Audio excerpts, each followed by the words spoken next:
quando antes eu fazia aquela doma tradicional e tudo, eu necessitava de muitos trabalhos com cavalo. E dentro de muita coisa que você me ensinou, uma que eu sempre tento repassar é o seguinte, que não é o quanto se faz, e sim o como se faz.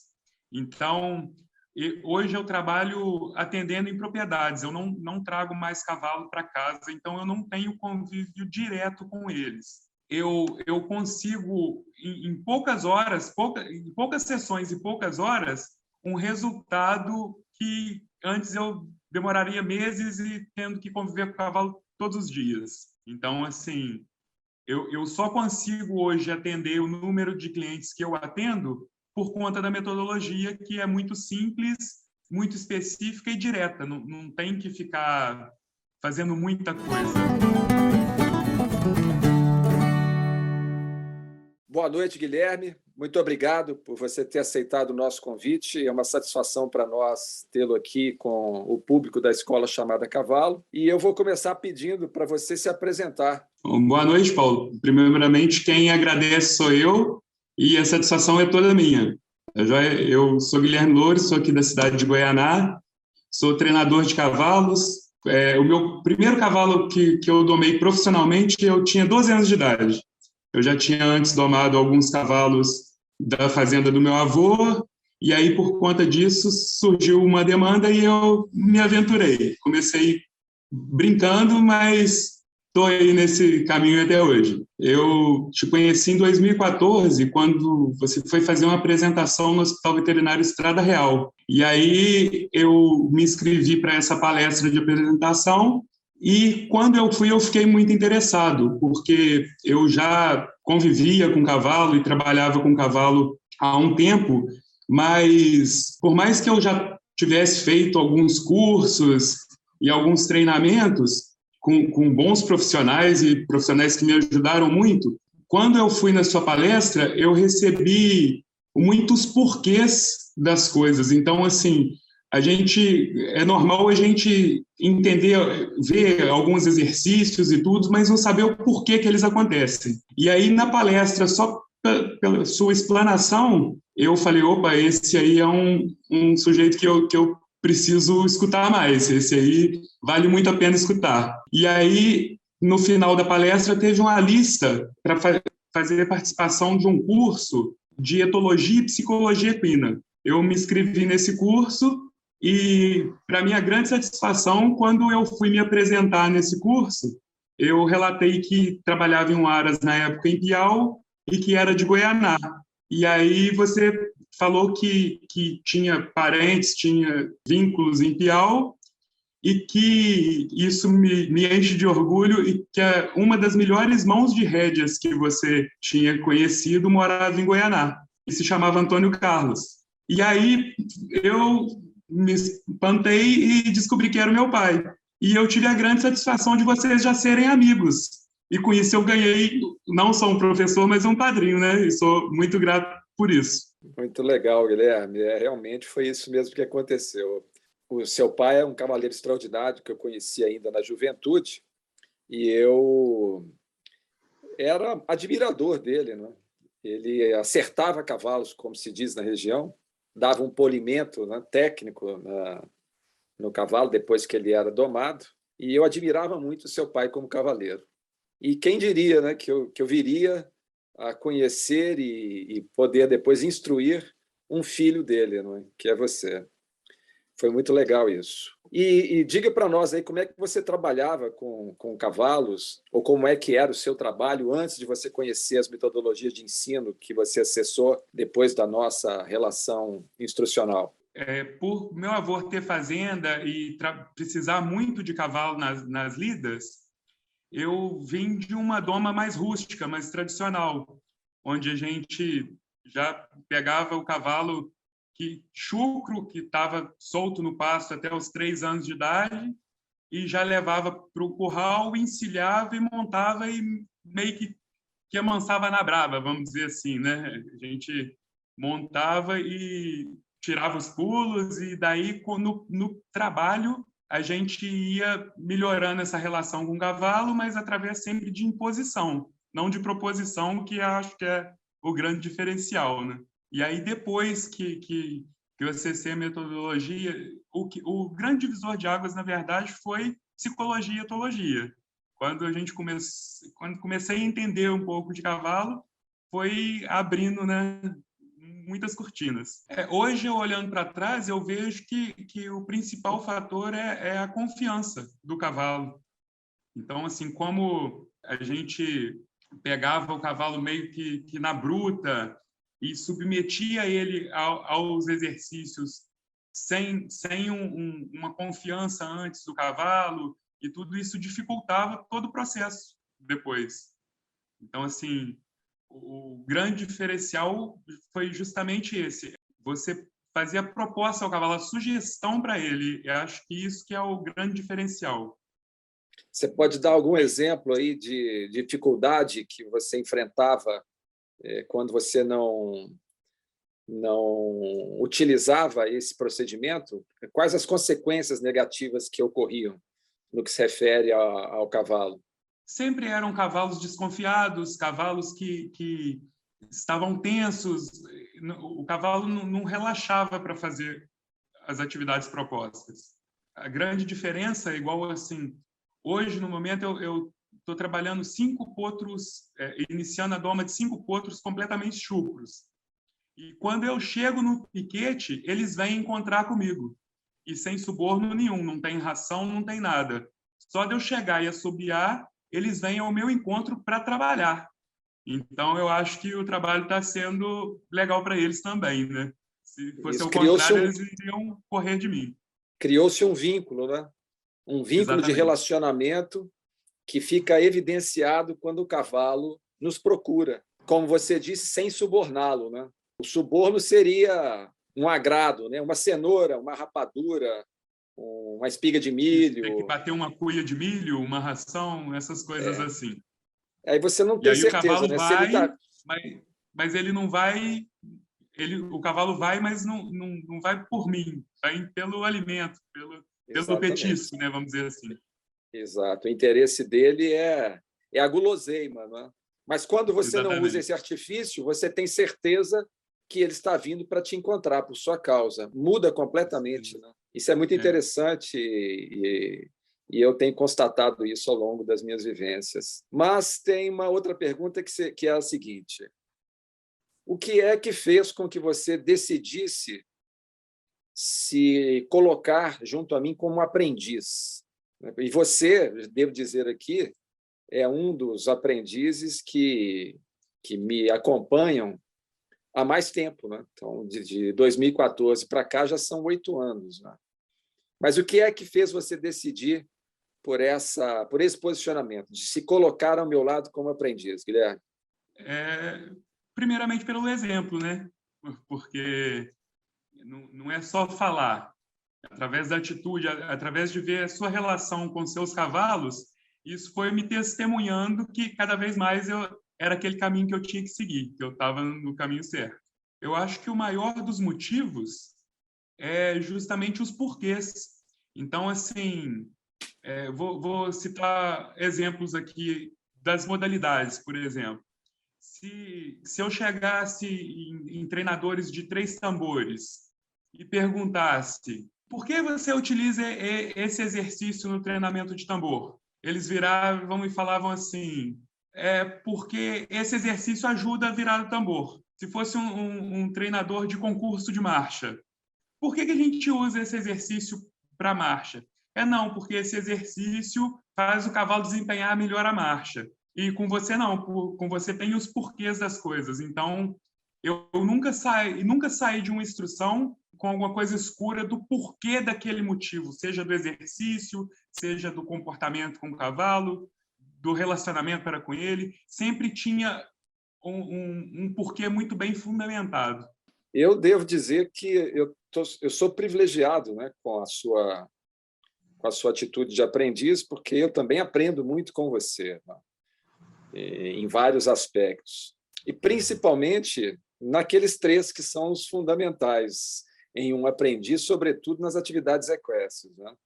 A sua paciência, a sua disciplina e a sua persistência em busca de conhecimentos e do desenvolvimento das habilidades necessárias para se trabalhar com cavalos, né, é um grande exemplo para mim. Então, eu tenho muito a te agradecer. Você poderia falar para nós, Guilherme, alguma coisa relacionada aos resultados, né, que você vem obtendo no seu trabalho em decorrência da aplicação das metodologias que você tem acessado, né? O que você gostaria de dizer nesse sentido?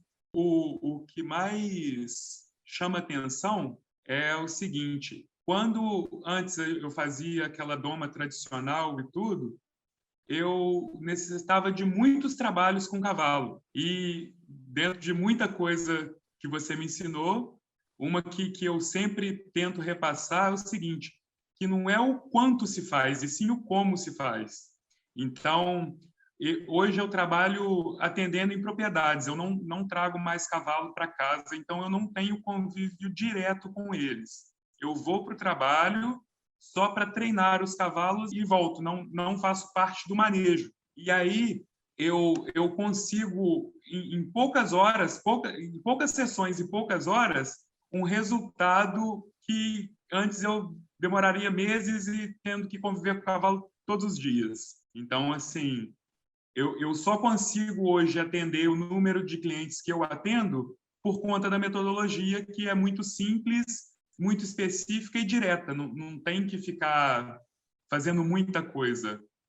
É só fazer o necessário para que o cavalo te entenda e está feito a sessão. Isso mesmo. Muito bem. É muito gratificante ouvir isso de você, porque realmente é a recomendação que eu tenho feito, e escutar de uma pessoa que acessou isso, a constatação desses resultados, nada pode ser mais gratificante do que isso, né? Porque isso confirma também os nossos argumentos, né? Não para outras pessoas, mas confirma para mim mesmo que aquela metodologia que eu estou sugerindo é aplicável por terceiros também, né? Você percebe que essas metodologias de ensino que nós difundimos, né, que nós oferecemos às pessoas que nos veem, elas contribuem para a valorização funcional dos cavalos que você treina? Enormemente, sem sombra de dúvidas. Contribui muito. O principal fator que eu acho que contribui para a funcionalidade é justamente a descontração. É o cavalo estar receptivo aos comandos, aos ensinamentos que nós passamos para eles. Então, assim, acho que a base, né, o alicerce é isso, é o cavalo estar receptivo, porque daí fica tudo mais fácil para ele. Melhora a resposta do cavalo nos exercícios, inclusive, né? Melhora demais, melhora demais. E a cada sessão, a cada treinamento, o cavalo vai ficando mais solícito, vai se entregando mais e os exercícios vão acontecendo de forma cada vez mais naturais. Então, assim, fazendo uma comparação com antes, hoje eu consigo enxergar que muitas vezes não é que o cavalo não tenha potencial físico. O que acontece é que a mente dele se bloqueia e, com isso, o corpo. Quando você acessa ele sem fazer esse bloqueio na mente, o corpo se solta e os exercícios vão acontecendo naturalmente. Exatamente, porque, na verdade, essa é a ordem a ser obedecida, não é? Primeiro, nós temos que exercitar a mente do cavalo, vamos usar esse termo, para depois pretendermos exercitar o corpo, não é?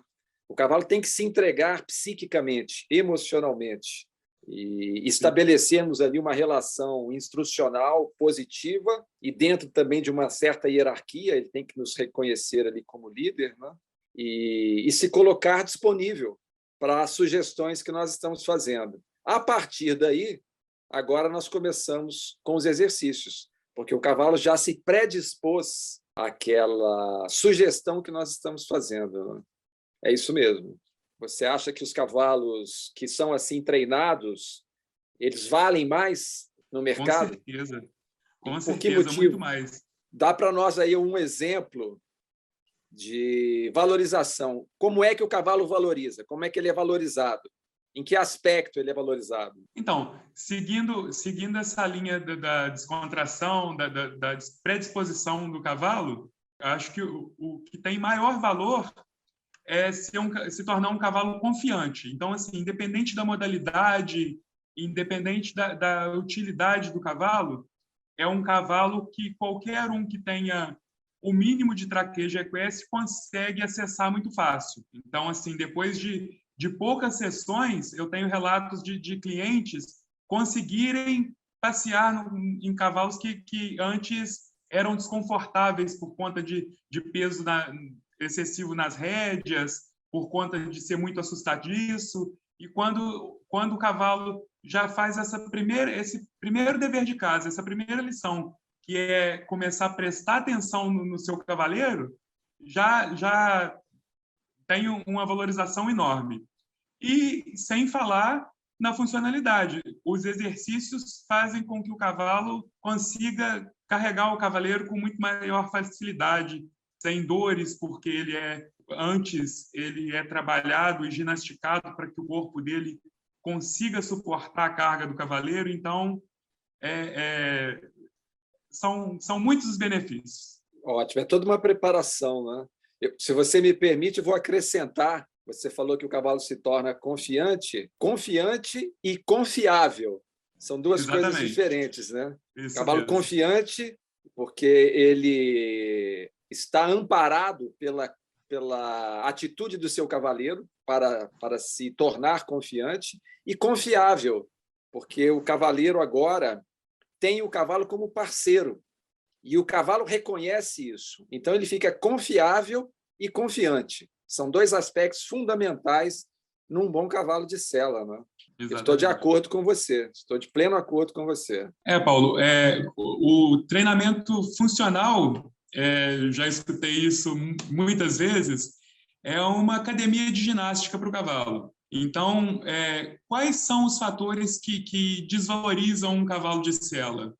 O cavalo ter reações, o cavalo não ser confiável, o cavalo não ter capacidade física para executar as atividades propostas. Então, assim, principalmente em cavalos de esportes, que são atividades mais intensas, é muito comum a gente ver o cavalo tendo reações. E essas reações, muitas vezes, são por conta de dor, de desconforto, de despreparo físico mesmo. Fazendo o trabalho funcional e dando capacidade para o cavalo vai deixar de apresentar essas reações. E isso valoriza demais o cavalo, porque o cavalo que tem as reações, o valor dele acaba caindo, porque ele incomoda o cavaleiro, vamos dizer assim. Então, o cavalo, quando bem treinado, ele não tem reações que incomodem o cavaleiro, e com isso o valor dele só tende a subir, né? Porque ele consegue, com competência, realizar as atividades propostas. Com certeza. Isso valoriza demais. Vou usar o exemplo de um carro, né, de um automóvel. Se você adquire um carro e o carro dá defeito toda hora, ele vai desvalorizando, né? Um carro que dá muito defeito não pode ter um valor de mercado, um bom valor de mercado. Enquanto que um carro que não dá defeito tem que ser mais valorizado, né? Essa é a propaganda da marca Land Rover, né? Que é uma marca britânica, um carro que inicialmente foi projetado para uso na África. E lá, como não tinha muita assistência, né, técnica, o carro não podia dar defeito. E depois isso pegou, né? Hoje a fama do Land Rover é essa. Ele serve a 3 gerações, pelo menos, sem dar defeito. Pois é, quando o cavalo tem o treinamento bem conduzido, ele consegue ser funcional por muito mais tempo, e com isso ele agrada muito mais os adeptos dele, né? Então, assim, a pessoa... Claro. Tudo que o usuário do cavalo quer é montar um cavalo que não apresente problemas. O cavalo, não tendo problema, ele só vai valorizando. Qual que é o cavalo bem vendido? É o cavalo que ele se presta com competência à função que eles o utilizam. Isso mesmo.